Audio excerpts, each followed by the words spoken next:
பிராப்தம், புண்ணியம், பாக்கியம் இருந்தாதான் இந்த கோயிலுக்கு வர முடியும் அப்படின்னு அங்க எழுத்து மூலமா பதிவு செஞ்சிருக்காங்க. சிவக்கரையில இருக்கிற ஸ்ரீ வரதராஜ பெருமாளுடைய இந்த சன்னதி 1ஆம் குலோத்துங்கனால கட்டப்பட்டிருக்கு. மேற்கு நோக்கிய நிலையில வரதராஜ பெருமான் நின்ற கோலத்துல திருக்காட்சி தரார். சங்கு சக்கரதாரியா அபய கடிகஸ்தத்தோட 6 அடி உசரத்துல ஆஜானு பாகுவா காட்சி தர எம்பெருமான பார்த்துக்கிட்டு இருந்தா நம்ம கண்கள் அங்கிருந்து நகரவே மறுக்குது.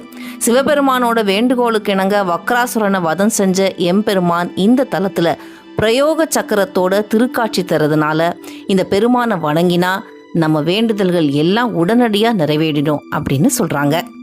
சங்கு சக்கரதாரியான பெருமாளோட கைகளில் சக்கரம் எப்பவுமே நம்மளை பார்த்த மாதிரி இருக்கும். இந்த பிரயோக சக்கரம் மட்டும் பிரயோகிக்கிறதுக்கு தயாரா, பெருமாளுடைய முகத்துக்கு நேரா, அதாவது நம்மளை வந்து அடையறதுக்கு தயாரான நிலையில இருக்கிற மாதிரி இருக்கிறது தான் பிரயோக சக்கரத்துடைய சிறப்பு.